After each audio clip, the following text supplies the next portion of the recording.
J'ai le plaisir de vous présenter Madame Kautsar El-Othmani, qui a accepté de se joindre à nous comme modératrice de la Frami-conférence sur le thème «L'IA par l'exemple concrètement». Je pense qu'on pourra déjà commencer en invitant le professeur Adil El-Mehdi, qui est un professeur à l'université Ibn Zohr, pour nous parler un peu de l'humanité numérique, son application dans l'enseignement augmenté. Bonjour, donc je suis ravi de participer en tant qu'ancien Frami à cette série de conférences autour de l'IA. Ma conférence sera complémentaire parce que l'essentiel a été dit, mais je vais aussi aborder mon sujet d'un point de vue un petit peu humaniste. Les humanités humanistes, les humanités numériques, un regard tout à fait différent. Je commencerai par des postulats, si vous permettez. Mon intervention, comme je viens de dire, c'est une conception humaniste du monde au-delà des GAFA, tout ce qui se passe à partir chez les GAFA, le développement de l'IA, donc ce que vous avez dit par rapport à ce qu'a dit Adel et ce qu'a dit aussi dans le domaine de la santé, M. El Marani. Mon intervention aura une approche plutôt humaniste du point qu'il va aborder l'IA dans l'éducation et comment aujourd'hui, quel monde nous attend dans le domaine de l'éducation, de l'enseignement, de la pédagogie grâce à cause de l'IA. Donc, le deuxième postulat, c'est que nous vivons dans le troisième Internet. Donc, comme vous le savez, le premier Internet, c'est l'Internet qui a permis de connecter les données, c'est-à-dire les informations. Le deuxième Internet, c'est l'Internet qui a permis de connecter les personnes. Donc, je parle du Web 2.0, le Web sémantique 3.0, ainsi de suite, et des objets connectés. Et le troisième Internet, ce qui nous attend, c'est celui qui va permettre de connecter le monde physique au monde virtuel. C'est l'éducation de demain. Deuxième postulat que je trouve aussi très intéressant à partager, c'est qu'aujourd'hui, toutes les données sont communes. C'est-à-dire qu'aujourd'hui, l'information qui est sur le net, on ne sait même pas qui est son auteur. Même si vous parlez de droit d'auteur, vous pouvez parler de tout ce que vous voulez, mais l'information, elle est modifiable, elle est réutilisable. Et bien sûr, maintenant, lorsqu'on parle d'une nouvelle forme de lire et d'écrire, il va de soi que la notion de lecteur et d'auteur n'est plus valable. C'est-à-dire qu'aujourd'hui, on est à la fois des lecteurs et des auteurs aussi, parce que je peux modifier, arranger, enlever, enrichir l'information qui est en ligne grâce aux fonctionnalités du web. Un autre postulat, c'est que aujourd'hui, nous vivons vraiment tous dans une sphère, je dirais, publique. Pourquoi? Parce qu'il n'y a plus de frontières entre la sphère privée et la sphère publique. Toutes nos données sont enregistrées ailleurs. Et bien sûr, les informaticiens connaissent très bien ceci. Rien n'est effaçable. C'est-à-dire toujours chaque mouvement, ce qu'on appelle les empreintes numériques, donc c'est enregistré quelque part dans un cloud. Et celui qui détient les données, c'est celui qui contrôlera certainement le monde.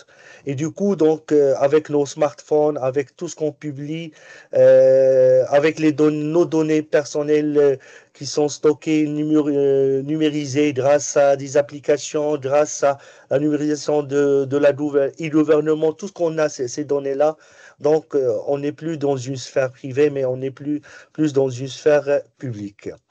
Un autre constat aussi, c'est qu'on est dans un monde saturé d'informations. C'est-à-dire que aujourd'hui, l'enjeu peut-être, ça serait de de déceler quelle est la bonne information de la mauvaise information avec les fake news et les guerres de demain, comme vous le savez, entre la Chine et les États-Unis, la Russie, dans la guerre d'Ukraine, c'était ça, c'était une guerre d'information. Ce qui se passe maintenant en Palestine aussi, c'est une guerre d'information. Celui qui est capable de diffuser de l'information, voilà, et aussi qu'il soit arrivé aux bonnes personnes, au bon moment, dans un délai raisonnable. Et le dernier constat, c'est un petit peu un constat juridique là, c'est qu'aujourd'hui, on n'a pas, à cause, je dirais, de l'IA, de l'intelligence artificielle, de tout ce qu'on a comme données d'Internet, on n'a plus le droit à l'oubli. Donc, c'est un droit divin, naturel. Donc, dans nos mémoires, certains refoulent ces expériences, ces mauvaises expériences, ces erreurs. Mais ici, sur Internet, non. Une fois l'erreur est diffusée, une fois l'acte est commis, donc on n'a plus ce droit à l'oubli. Et c'est vraiment, et bien sûr, vous êtes au courant de toutes ces contestations de personnes avec Google, avec les GAFA, pour qu'ils puissent effacer des données. Les données personnelles se sont stockées. Ce n'est plus Google Europe, c'est Google Amérique. Il faut faire ceci, requête et tout ça. C'est toutes des histoires par rapport à ce droit d'oubli. J'arrive sur la nouvelle technologie dans le domaine de l'éducation, qui est utilisée bien sûr pour l'apprentissage de demain. Je parlerai brièvement de la réalité augmentée et de la réalité virtuelle. Donc, bien sûr, et le mix qu'on va utiliser dans le métaverse. Donc, la réalité augmentée, comme dans le jeu Pokémon, donc, c'est-à-dire là, on est en train de reproduire la réalité et aussi de la combiner avec la réalité physique. La réalité augmentée, pardon, c'est plutôt, on n'est plus dans la réalité virtuelle, on est plus dans l'immersion totale que dans la reproduction de la réalité. J'arrive directement à la notion d'apprentissage. Alors, c'est une notion un petit peu différente de ce qu'on raconte par rapport aux théories. Moi, j'aimerais bien cette conception un petit peu philosophique qui, qui place l'apprentissage dans la notion de la conscience. Autrement dit, c'est-à-dire là, plus on apprend, plus on a de la conscience, dans une perception, une conception du monde tout à fait différente à travers toutes ces expériences. Alors, c'est le rôle principal de l'apprentissage, qu'il soit conscient ou inconscient, c'est-à-dire conscient dans un domaine bien précis à l'école, à l'université, ou inconscient dans la vie à partir des expériences.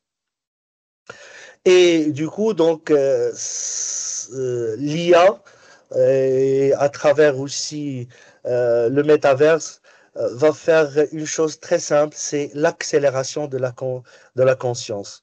Et du coup, l'accélération de l'apprentissage. C'est-à-dire que au lieu de prendre plusieurs moments pour arriver à un résultat, grâce à l'IA, grâce aux nouveaux univers d'apprentissage, la conscience devient plus rapide.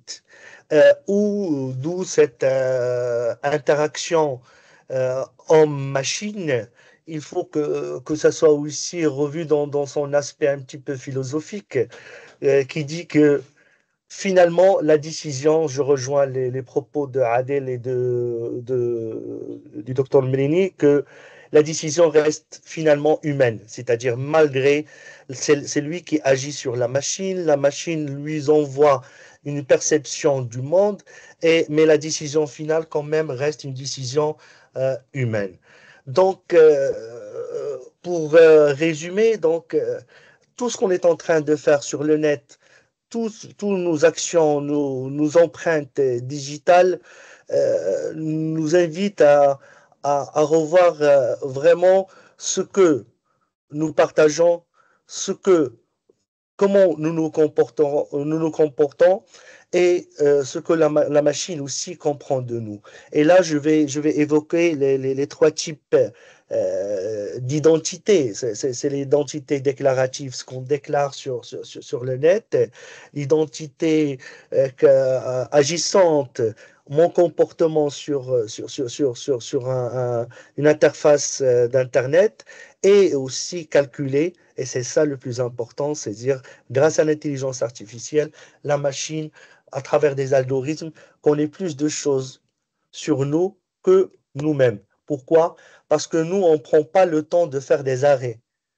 Ah, c'est-à-dire là, on est dans le bain, on est dans la vie. Et c'est pour ça, Adil a parlé d'un courant anti-IA. Et oui, moi j'ai assisté récemment à une conférence en France d'un courant de plus en plus puissant, anti-IA, anti tout ce qui se rapporte à cette utilisation de l'intelligence artificielle, parce que pour la simple raison, ils ont dit tout ce qu'on a aujourd'hui est suffisant. On n'a pas besoin d'autre chose. Sinon, on va se plonger dans un monde d'inconnus. Arrivons après cette introduction à l'apprentissage de demain.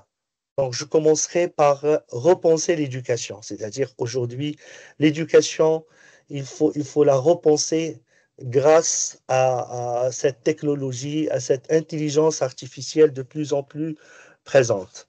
Je commencerai par un modèle, c'est le modèle du métaverse. Alors, comme vous le savez, le métaverse n'existe pas encore, il est en train de se construire. Et cette construction du métaverse, bon, je pense qu'il ne va pas prendre beaucoup de temps. Les informaticiens s'acharnent pour le réaliser. Et je dirais que dans le métaverse, on peut se rencontrer, on peut travailler, on peut acheter, consommer, on peut jouer et surtout, on peut apprendre ce qui nous intéresse. En fait, cette nouvel espace, ça permet de changement de paradigme de l'espace et non pas le paradigme de temps. C'est-à-dire qu'aujourd'hui, nous pouvons nous réunir dans un seul espace à travers nos avatars, vivre des expériences et bien sûr apprendre. Surtout sans intermédiaire. Et ça, c'est le face-à-face. C'est pas la même chose comme l'interface d'aujourd'hui via Teams, ces conférences. Non, on est présents tous et toutes dans le même lieu, en train de se voir et aussi de partager nos expériences. Je dirais que le métaverse serait pour certains, pas pour certains, pour beaucoup de gens, ils disent que c'est Second Life, c'est une deuxième vie. C'est après la mort. Et certains disent qu'après la mort, il y a une deuxième vie. Alors, le métaverse, si on arrive à s'immerger totalement dans le métaverse, ça pourrait être une deuxième vie. Alors, l'apprentissage et les concepts clés du métaverse, bien sûr, la notion du métaverse, c'est une notion de la... Professeur Adil, si vous voulez répondre à cette, continuer votre intervention en répondant à une des questions qu'on a sur le chat, comment est-ce qu'on peut utiliser l'IA en éducation sans nuire aux apprenants? D'accord, j'arriverai au diapo qui répondrait à cette question.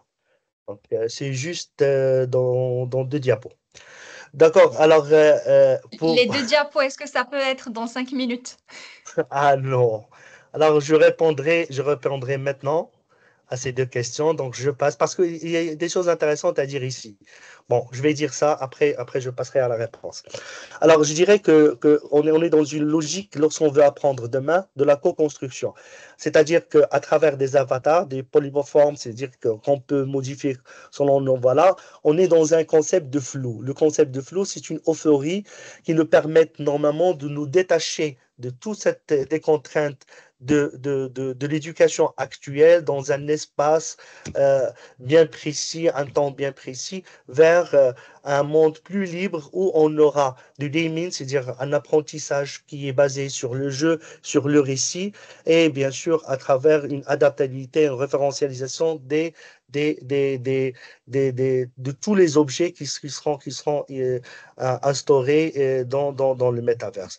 Donc, je dirais que l'usage de l'IA en éducation peut se résumer à ces quatre grands domaines. D'abord, elle permet d'analyser les apprentissages. C'est-à-dire que Il permet d'analyser les apprentissages, c'est-à-dire on est dans une logique aujourd'hui de toutes les données qu'on peut récolter de notre de nos étudiants, on peut les utiliser pour mieux programmer, planifier nos parcours d'apprentissage.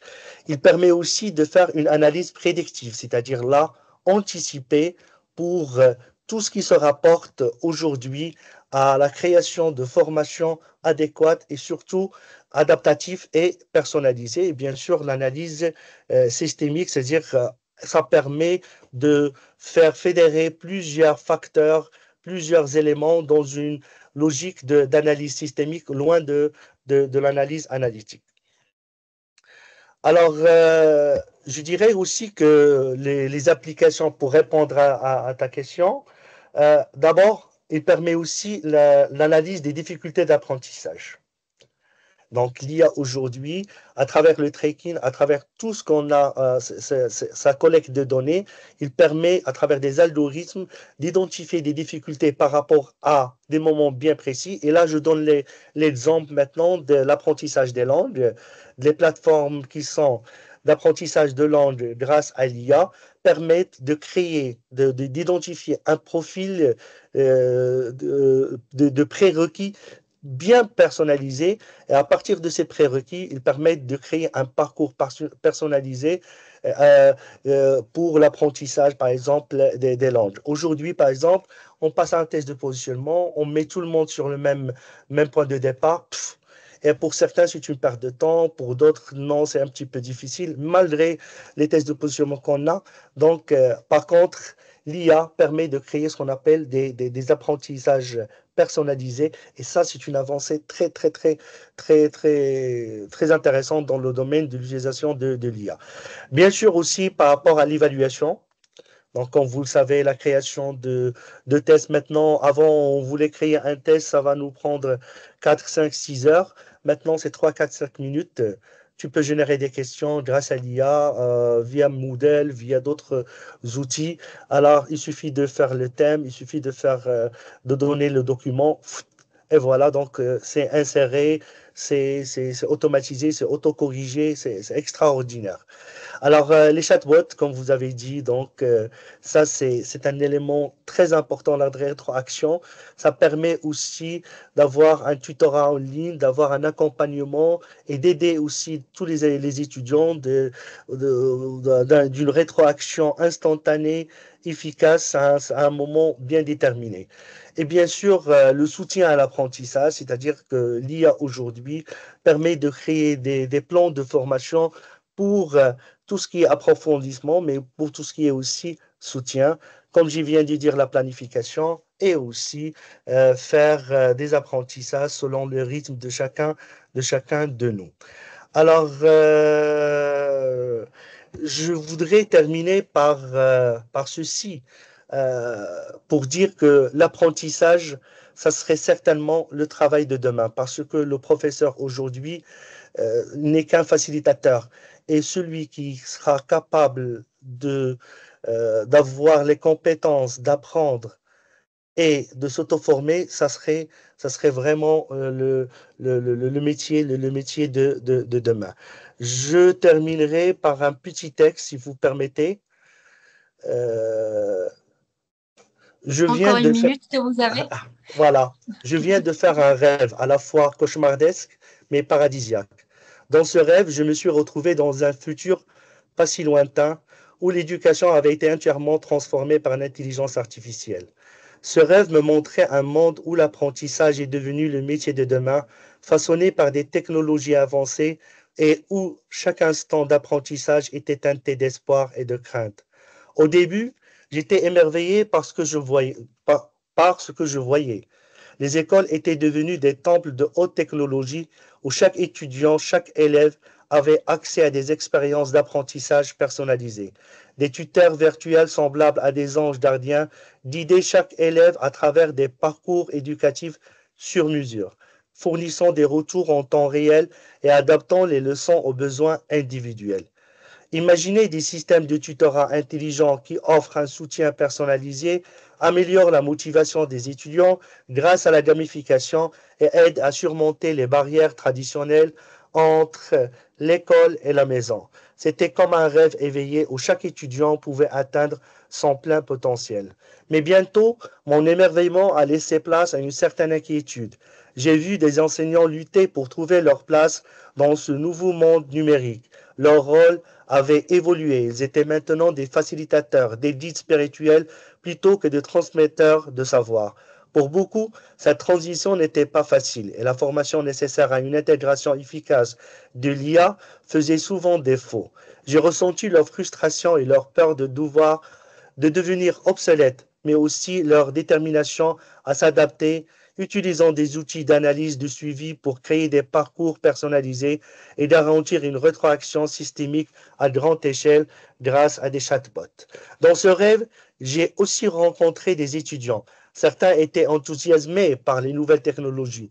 Ils interagissaient avec des agents conversationnels et des environnements d'apprentissage immersifs qui rendaient l'étude aussi captivante qu'un jeu vidéo.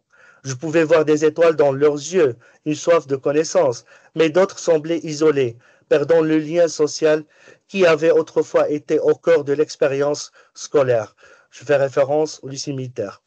Leur regard triste me rappelait que malgré la magie de l'IA, rien ne pouvait remplacer l'interaction humaine. Ce Merci, rêve m'a monsieur montré... Adil. Je J'ai vais malheureusement terminer. le regard triste de devoir vous arrêter. Je terminerai par deux phrases. En me réveillant, Ok. j'ai réalisé que ce rêve contenait un avertissement. L'intelligence artificielle possède un potentiel immense pour révolutionner l'éducation, rendant l'apprentissage plus personnalisé, engageant et efficace.